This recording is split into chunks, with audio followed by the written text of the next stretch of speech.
ఏంటి తాంబూలం దేనికి? మీకు కదలే మాస్టర్ గారు. నాన్నగారు ఇంట్లో లేరా? ఎవరు? ఓ నమస్కారం మాస్టారు. నమస్కారం. అరే ఏంటిది? ఎవరు నువ్వు? నన్ను గుర్తుపట్టలేదా మాస్టారు? నేను సూర్యని. సూర్య? అదేనండి, 1990 సంవత్సరంలో పాలకొల్లో వివేకానంద స్కూల్లో మీరు టీచర్ గా పనిచేశారు కదా? చేశాను. అదే సంవత్సరం మీ దగ్గర నేను 10th క్లాస్ చదివాను, గుర్తుందా సార్? ముందు నువ్వు ఈయన దగ్గర చదవలేదు, గుర్తు తెచ్చుకో. రేయ్, ఆలు గుర్తున్నంత కాలం వాటిని దిద్దించిన మాస్టర్ని ఎవరు మర్చిపోర్రా? మరి నేను మర్చిపోయానే. నువ్వు గురుద్రోహివి, దేశద్రోహివి. నీకు నాకు తేడా లేదంట్రా. అప్పట్లో నేను బాగా పూర్ స్టూడెంట్ మాస్టర్. మీరు ఒక దెబ్బ కూడా కొట్టకుండా ఓపిక్ గా దారిలో పెట్టారు. అందుకే ఫస్ట్ క్లాస్ లో పాస్ అయ్యాను. ఓ పెద్ద కంపెనీలో జనరల్ మేనేజర్ అయ్యాను.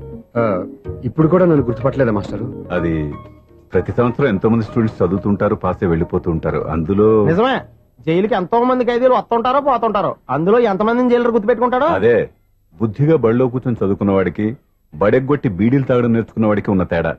అందుకే తను జనరల్ మేనేజర్ గా ఎదిగినా కూడా నన్ను గుర్తు పెట్టుకుని వెతుకుంటూ వచ్చాడు.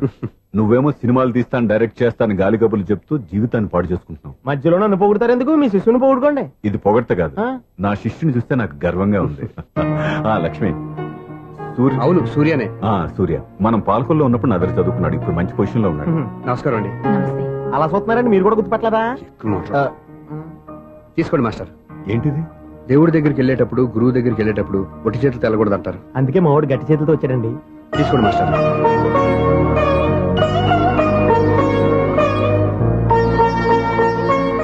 ఏంటండి ఇది? గంపెడు పూల కంటే భక్తితో ఇచ్చే ఓ గడ్డి పువ్వు గొప్పది.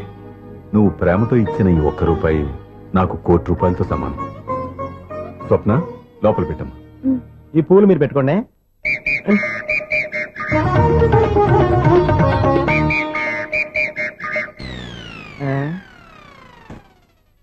Clean bowled. బయలుదేరా ప్లేయర్. ఏంట్రా ప్రతివాడు పెద్ద సచిన్ తెండూల్కరే. ఎన్నో ఏండ్లు గతించిపోయినవి. ఇదిగోనయ్యా బల్బు, ఇదన్నా కొంతకాలం ఉంచుతావా, రాత్రిగా పగల కొడతావా? అంత కరెక్ట్ గా ఎలా చెప్పారు సార్? రోజు ఉండే బ్రేకింగ్ ఇది. నేనేమన్నా కొత్త విషయం చెప్పానా? ఎలా చెప్పమంటారు సార్? మనుషులు 6,000 బతుకుతలేదు. ఏమన్నా అంటున్నా సార్? అక్కడైతే ఉన్నట్టుంటాను. ఏమంటావు? అదే ఎప్పుడు వెలుగుతో ఎప్పుడు మాడిపోతే ఎలా చెప్పగలను సార్? అందుకే కదా నేను నోరు తెరిచి ఆశ్చర్యపోయేది. సరే గాని రోజుకో బల్బు ఎందుకు బయటపోతుందంట? చెప్పాను కదా, ఎన్నిసార్లు చెప్పను. ఏంటి ఆ మాట నిధులు చెప్పు. High voltage problem sir. ఆ మాట మెల్లగా కూడా చెప్పొచ్చాయా? హై వోల్టేజ్ అయితే ట్రాన్స్ఫార్మర్ పోవాలి, ఫ్యూజ్ పోవాలి, కానీ బల్బు ఎందుకు పోతుంది? అంటే కృష్ణాష్టమి రోజు ఉట్టు పగలు కొట్టినట్టు నేనే పగలు కొట్టేస్తున్నానంటారు. అది కాదయ్యా, నువ్వు కాకపోతే ఇంకో పనికిమాలినోడు ఎవరన్నా పగల కొట్ట. ఇది బాలండి. బాలు సరే, సౌండ్ లేకుండా వచ్చిందే. సౌండ్ చేస్తూ రావడానికి ఇదేనా అంబులెన్సా? అంతేలే, బాలుకు సౌండ్ ఎదుగుంటుంది. సరే, అంత ఫాస్ట్ గా వచ్చే బాల్ ని లటక్కులు పట్టేసావంటే నీ ఐపవర్ అయ్యా. నా ఐపవర్ ఇప్పుడేం చూసారు? నైట్ టైం చూడాలి. ఇదిగో ఎందుకంటే మొహానికి చేయటం పెట్టుకుంటావు, ఏం పడుకోకూడదా? నేను మీకులా కదండి. బాగా చెప్పావు. కానీ నాకు ఒక విషయం అర్థమైందిలే. ఏంటండి? బలుపు ఎందుకు పగులుతుందో నాకు అర్థమైందిలే. ఇది నీ పని కాదు, పిల్లల పని. ఇదిగో ఈ పిల్లల సంగతి రేపు మీటింగ్ లో పెట్టి తెలిసేయాలయ్యా. రాత్రి ఒకసారి వచ్చి కనిపించు. రాత్రి నేను మీకు కనిపిస్తాను కానీ మీరు నాకు కనిపించొద్దు. అది కాదయ్యా, ఎందుకంటే నసుగుతావు, పెద్దగా మాట్లాడు. ఈ వాచ్మెన్ ఒక్కసారి చెప్తే 100 సార్లు చెప్పినట్టే. ఈ బల్బు పెట్టినాయండి ముందు నన్ను. ప్రతివాడు అట్ అనుకుంటే ఇక నా పరిస్థితి ఏంటి? సౌండ్ లేకుండా చూసుకున్న చాలు, ఇక దయచేయండి. అరే జావోనాజీ, ఊరికే చూసుకోకపోతే ఏదైనా ఒక పాట పాడుకోవచ్చు కదా.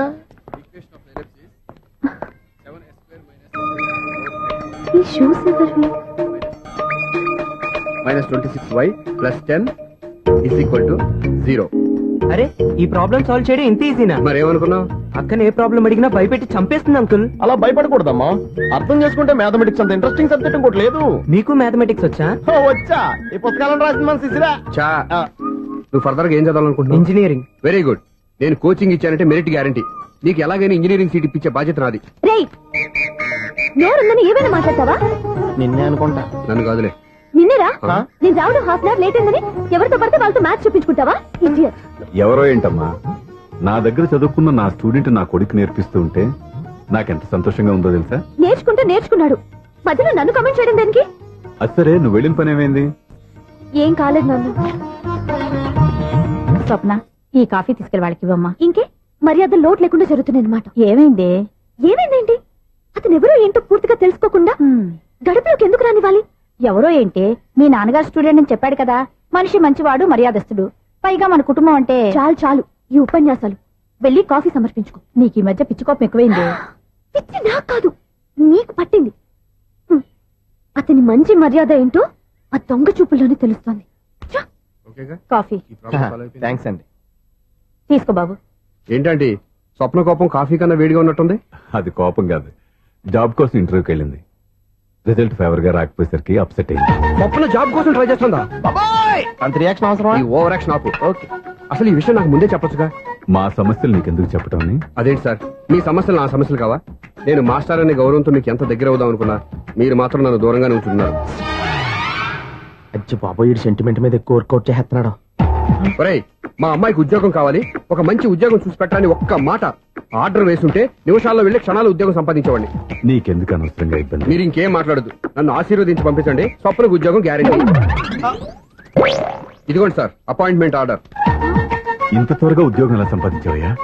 అది సాఫ్ట్వేర్ కంపెనీలో ప్రోగ్రామర్ గా నెలకు 25,000 జీతం. 25,000? సార్ చూసారా, మీరు ఒక్క ఆర్డర్ వేసారో లేదో, బాబాయ్ హోటల్ నుంచి ఇడ్లీ తెచ్చాను, ఈజీగా జాబ్ తెచ్చాడు. అదే ఎలా సంపాదించాడా అని. నా సర్కిల్ లో హైలీ ఇన్ఫ్లుయెన్స్డ్ ఫ్రెండ్స్ ఉన్నారండి. అవునండి, నాలాంటి వాళ్ళు చాలా మంది ఉన్నాం. ఈ శుభ సందర్భంలో నీ గురించి ఎందుకయ్యా? పోనీ విశాల సమయం కేటాయించండి నా కోసం. నువ్వు ఉండరా. సార్, రేపు పొద్దున 9 గంటలకల్లా అపాయింట్మెంట్. నేను ఆఫీస్ దగ్గర వెయిట్ చేస్తుంటాను. స్వప్న అక్కడికి వచ్చేయమనంటే ఆఫీస్ లో జాయిన్ చేసి వెళ్ళిపోతాను. ఉండు బాబు, వస్తానండి. కాఫీ తాగి వెళ్తు గాని. కాఫీ ఏంటంటే రేపు డైరెక్ట్ గా భోజనానికి వచ్చేస్తాను. చూసారా, కప్పుతో పోయిదాన్ని కంచం దాకా తెచ్చేసుకున్నాడు మావాడు. నువ్వు రారా.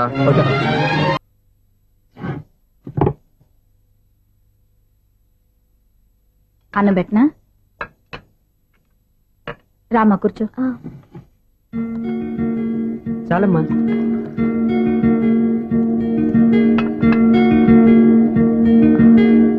నాన్న, ఏంటమ్మా? నీతో ఒక విషయం చెప్పాలి. ఏమీ అనుకోరుగా?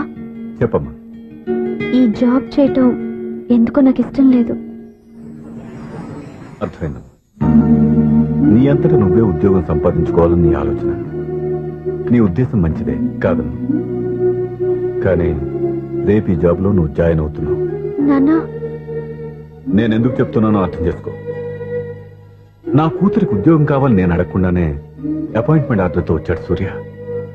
ఆ ఉద్యోగం కోసం అతను ఎంతమంది చుట్టూ తిరిగాడో, ఎన్ని అవస్థలు పడ్డాడో నాకు తెలియదు, కానీ ఈ మాస్టారికి ఏదో చేయాలన్న ఆరాటం అతనిలో కనిపించింది. నువ్వు ఇప్పుడు ఈ జాబ్ చేయనంటే అతను పడ్డ కష్టానికి విలువ లేకుండా పోతుంది. అతను చూపించిన అభిమానాన్ని అవమానించినట్టు అవుతుంది. నీకు ఇష్టం లేకపోతే నువ్వు ఎప్పుడు మానేయాలనుకుంటే అప్పుడు ఆ ఉద్యోగం మానే. కానీ రేపు నువ్వు ఆఫీస్కి వెళ్తున్నావు, నీకోసం కాదు, నా కోసం.